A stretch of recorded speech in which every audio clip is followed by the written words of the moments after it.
Hi Declan. Hey, mate. First of all, good luck for Sunday. Thank you.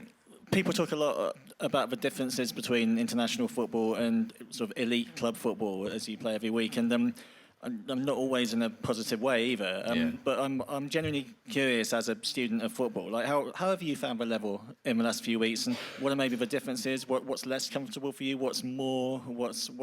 How does it vary? Well, I think Premier League's 38-game season, and this is 7 games. It's a 7-game tournament if you get to the final. And I think going into international tournaments, what I've learned is you need to have that mentality that you can't go all out all the time.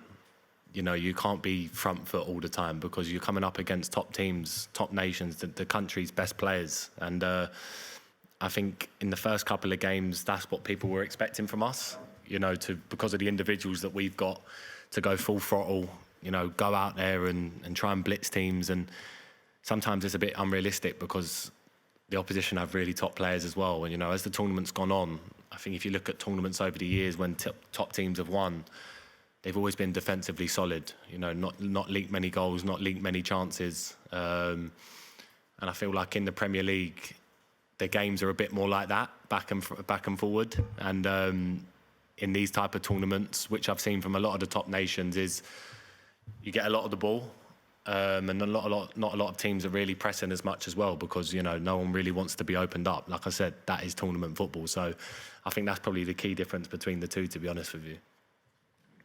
Hi, Declan. Have you spoken to the manager about his future? And if you did, what would you say? Would you implore him to stay beyond this tournament?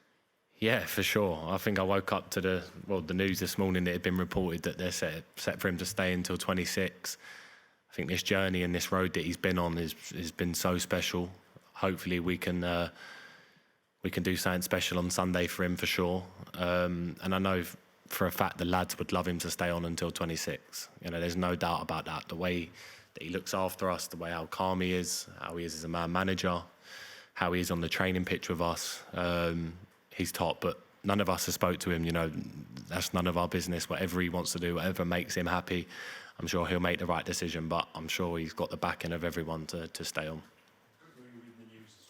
Yeah, it popped up on Instagram, so I'll see it this morning. Tom. Hi, Dec. We remember speaking to you when the squad was announced and how gutted you were for your best mates, Jack Grealish and James Maddison, how close you were. Just wondered if they've had any message of support throughout this tournament for you guys.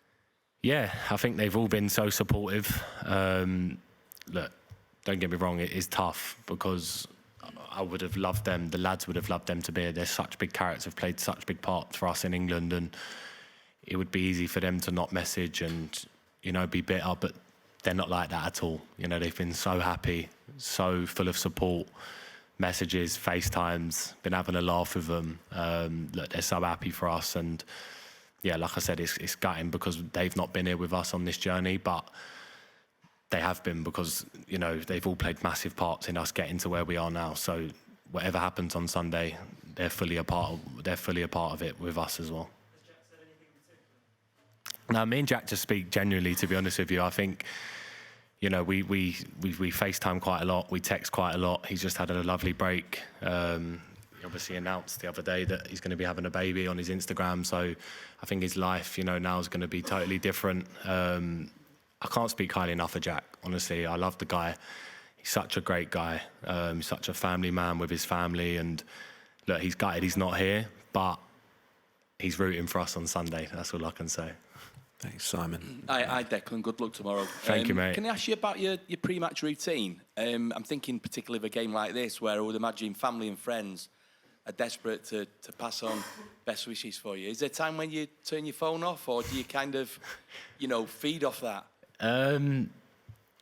Yeah, if I probably had 500 tickets to give away, I reckon I could have given away in an instant. You know, the amount of messages you get for these type of things are crazy, and it's tough because you're trying to focus on a final, which is true. But reading messages, you know, from people that mean a lot to you is really special. Just feeling that love, that support. Probably the night of the game, I'll just do what I usually do, to be honest with you. You know, I'll take it easy, rest, relax, and do everything I can to prepare right, get my mind right, and make sure that I'm locked in, that my full focus is on that final and nothing else. And yeah, I think that's the main thing that I'll do. But Will there be a time sort of just before the game where you'll turn your phone off? Yeah, always. And always they know 2 when hours. to leave you in the bubble kind of thing. Yeah, always. Going to the game, I always listen to music, and then 2 hours before the game, I always turn my phone off. I've always done that. I'm not one, some lads do it different. Some lads are on their phone up until we warm up. It's just whatever you feel comfortable with. But I like to switch off, and just as soon as I get to the stadium, then that's when my full focus really kicks in. I like to visualise and prep right, and pray that we can go out there and do the right things. Okay, finish with Malik. Hi, Dec. You talked a lot about the European final that you lost 3 years ago. What about the one that you won, though, at West Ham? Are there specific things you can take from that, aside from maybe get Jared on last few minutes if you need one? Yeah, well, I can take from that was, to this day, one of the best days of my life. And there's a chance to, have that again. Again, a final that was brutal, was tough, was like a roller coaster, going 1-0 up and then, going 1-1 5 minutes later and then scoring a late winner. There's so much that you can take. I think all finals are always tight, always tense. It's about being locked in for 90 minutes, 120 minutes, staying focused, sticking to the process, and like we done at West Ham and how Moyes set us up that day, we exactly done that, and I'm sure exactly how Gareth's going to set us up. The lads know that, this is go time, this is, do or die, and we're not going to leave anything in the changing room. We're ready to change, our lives and change everyone's lives and the country, forever. So, we're really hungry for it. Cheers, good luck. Okay, thank you everyone. And, cheers. Thanks, guys.